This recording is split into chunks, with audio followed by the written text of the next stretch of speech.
Hey guys, this is Steve. I'm checking in with you with my channel and possibly Bass Musician Magazine. See Bass Musician Magazine in the back. Always check them out. But today what we're looking at is what I call In the Pursuit of Tone. I've been on a journey myself and I like to collect different amps, different speakers, things that I find out there that I think are interesting. And currently right now I'm in this really huge neo-soul R&B kind of phase where I'm looking for things that have just that sound from like the 60s and 70s. So one of the things I came across recently is this guy right here behind me. This is called a Handbox WB100. So what's interesting about this little box here is that it comes in this case, which is like a fly case. Underneath we have a full tube head. And it's about 30 pounds, which isn't too terrible for a tube head. And it's got kind of like that SVT-ish kind of sound. So we got two handles on either side. Let me get you close on that. So we see that we have the controls. There is no mid control. It's not really necessary. Now Handbox is a company out of Poland. And I came across them through Talk Bass. So I bought this amp secondhand at a really great price, to be honest with you. I think I spent under $700 for a tube head, which is great, especially if you're looking for that sound. I know a lot of us think that we can go solid state or digital switching amps, and they are extremely clear, clean, and powerful. However, a tube head is going to give you a different breakup with the tube and the speaker. It's going to give you a different sound, and you just can't reproduce that through solid state, not in the same way. When you drive the tube, it breaks up. It's a more pleasant sound. With solid state and also analog, you end up with kind of a more brittle sound. But the tube amp, also, we get confused because we see these 800 watt amps and we're like, oh, 120 watt tube amp, oh, that's not a lot of power. Trust me, it is. The way a tube amp works is different from a type D transformer, from a transformer or a type D power source. It's going to give you a different quality of sound. Now, we can see that this actually has, we got the tubes in the back. Those are our power tubes. And up front, we have our preamp tubes. So like I said, about 30 pounds is the total weight of this box. What I like about it is we have two really strong handles to carry this. So you could one arm it if you want to. However, I think the two arm is definitely the option. And what we're going to do is we're going to pair this today with a cabinet I really like from a company, small company out of San Francisco that maybe you're familiar with, maybe you're not. They're called Milkman Sound. Milkman Sound is a small company out of San Francisco. It's kind of a single builder guy. And he's struggling right now too with all the stuff going on in California with the fires and everything. So definitely check him out. He's worth it. He does a really awesome bass amp as well. But with this one, what we're going to do is we're going to pair it with the Milkman 112. This is the vanilla cabinet.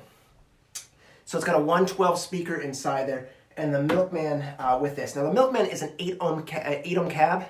There's a lot of confusion about 4 ohm versus 8 ohm.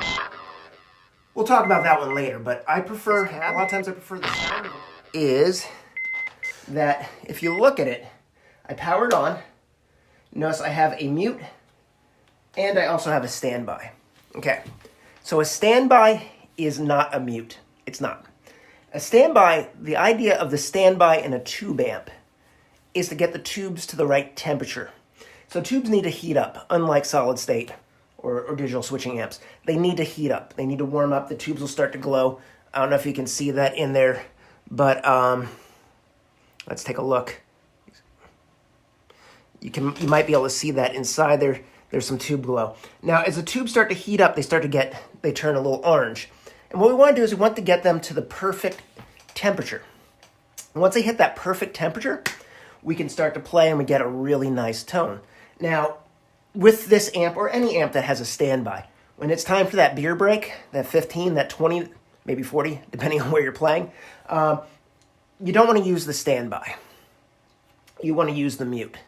Now, I would probably just turn it off, and maybe that's wrong, but I feel like I would just turn it off, come back a few minutes early, start it up again. That might be hard on the tubes. I'm not sure. I'll have to look into that. But tube amps are really, they're really unique. And why don't we do a little, let's do some sound with it, all right? So what I'm going to do is I'm going to flip you guys around. Now, I'm shooting all this on an iPhone 11. I didn't break out my other cameras for this because I want to do this short and sweet. All right, guys, so we're back. we have the Handbox WB100, 120 watt tube bass amplifier. The layout is pretty simple. If we look, let's take a look here. Let's zoom in a little. There we go. Be a little too much. There we go. Okay. So we have our input, followed by our mute. We have our gain stage. We also have a bright, and we have a drive. The bright and the drive are going to give us a couple different tone features as well. Let's zoom in a little bit more. There we go. So we have our bright and our drive, followed by our EQ settings, our bass, our treble, control, volume, and then we also have a pitch control, which like a frequency feedback control, which gives us the rock, pop, or funk. I found that the rock has the most push to it. The pop and the funk tend to be a little bit more pulled back, depending on the settings. The contour is a nice scoop in the mids as well, depending on how you want to dial that in. Then we also have a line out, a balanced line out that gives us pre and post preamp. Also gives us the option of a decibel cut coming out of the preamp. The bass we're going to use today for this is going to be this guy right here. This is my Music Man Cutlass. And what we're going to do is we're going to plug this in, and we're going to run a couple sound samples. Let's see how we do. Okay, so what I'm going to do is I'm going to go from standby, and notice how it goes from red to green, which means we're go. I'm going to pop the mute. Currently, I do have a piece of foam underneath the bridge, but it'll give us a nice warm tone. So let's give a little sound sample. So we're going to do.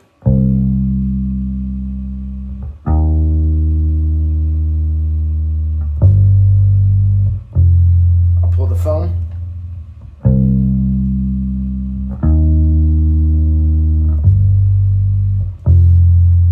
That is with full volume and the tone control all the way up on the bass. So now we have.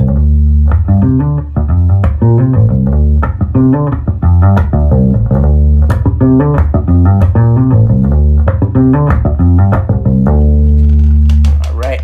So currently we're at a point where on the gain control we're at the crunch. If we dial that back a little bit, we can make it a little bit cleaner. Pull that off and bring the volume up. And I'll boost the volume there, pull the gain down.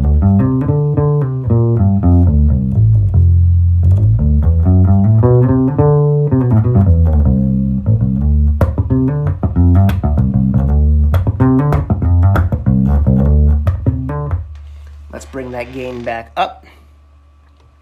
And let's bring down the volume a little bit here.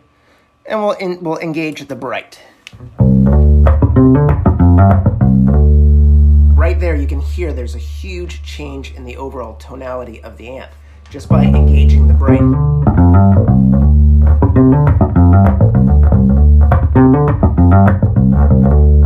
Let's pull that back off. Let's check out the drive. Let's pull the drive out.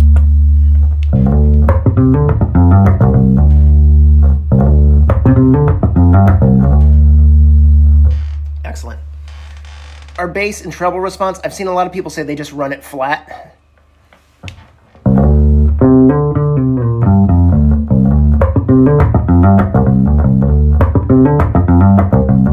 I kind of prefer to crank the bass a little bit. I might go to 1 on here, maybe a little past 1, and I'll bring the treble down to about 11.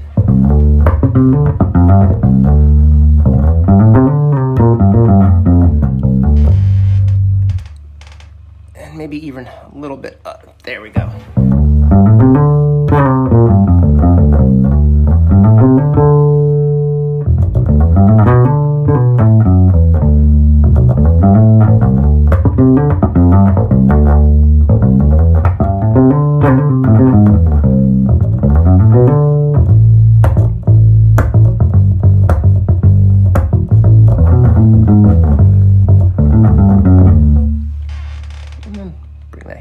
So I've been following this, the contour. A lot of people leave the contour off.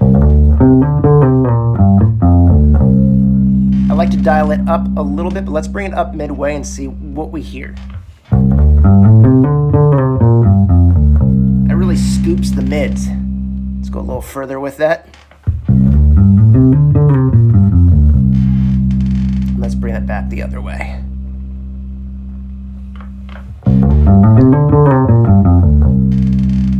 And back to off.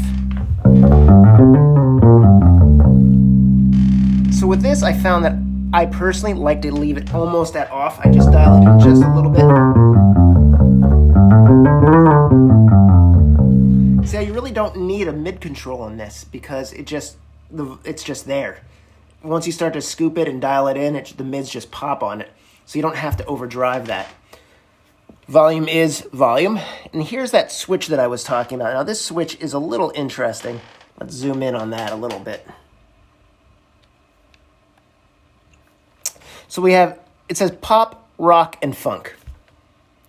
Now the layout's interesting because you would assume that it would say pop, rock, and funk, but it just says feedback on the bottom. Okay, so if we go top, I'm assuming that should be pop. There's a big decibel cut right there. We go to the middle, which I assume is rock. Decibel comes back up in volume. And then funk, I'm guessing, is the bottom. I hear the pop and the funk almost the same. To me, the levels are almost identical. So I would say very interesting, right? So let's go back. Let's pull this back up. I like the rock setting. Now here comes the next part. Now this is what I like. My other go-to amp, especially for recording, is my Demeter WB100, which I really love the Jensen preamp in that, and the Jensen power. It's got the Jensen output on that, which is really nice. I know I'm saying that wrong, but it is what it is. But the Jensen in that is really nice for recording. This also has a very nice out. I have not run the line out. I've checked out videos of people running it, and it has a really nice warm tone running into the board out of the line out. I'd like to experiment with that and see how that turns out in the future. And then we see the line out. I do like that the line out is on the front. It makes it very easy to get to, whereas all my other ones are on the back. It does create a really, really easy access. Now here's the thing, watch this. So the amp is running. I go into standby. Check out what happens to the HB. The handbox goes yellow, then red. So from everything that I've read, it is not a good idea to stick it on standby because I guess the voltage across the tubes changes. From what I understand now, I may be wrong on that, but everything I've read so far about tube amp maintenance says that you should not, like if you're going to take a break, do not leave it in standby. Use the mute for standby and then shut it off. So think of this as like a way to start. And that's how I'm going to approach that, is going to be, it's going to be a way to start. And let me make sure that you guys see what I'm talking about. I'm actually talking about the standby right here. All right, guys. So that's pretty much the Handbox. I'm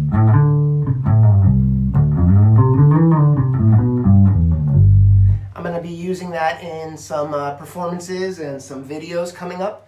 I'm hoping to be able to feature it maybe in a Bass Musician Magazine review at some point. It's a very cool amp. Like I said, it's a strange find. You may not be familiar with it. I wasn't until I came across it through TalkBass, which was pretty cool. And the gentleman I bought it from was really cool about it too. It is, for the size and the power of it, it's a great sounding amp. I do like it. I'll give you more info on it as time transpires with it. Actually, the last video I have on here where we were doing clocks, or messing around with the idea of clocks, I was using the Handbox on that. So guys, this is Steve the Bass Guy. I want to thank you for hanging out with me, and I hope that you dig the Handbox. Go check it out. See if you can find one. Seriously, under $700 is what I found it used for. That might be a fluke, but if you can find one, definitely pick it up. I mean, it's worth having a tube amp in your arsenal because you never know when you might need one. So again, I hope you guys are well out there. Hope gigs are coming back for everybody. We got some gigs coming up with the new standard. If you're in the Lehigh Valley, Allentown, Bethlehem, Easton area, come check us out. We will be in Bethlehem at the bookstore, and I'll have the Handbox with me at the bookstore. On October 9th and 10th, we're doing a kind of a residency there for 2 nights. guess because of COVID, it makes it easier. So hopefully we'll see you guys out there. Come check us out. Be well.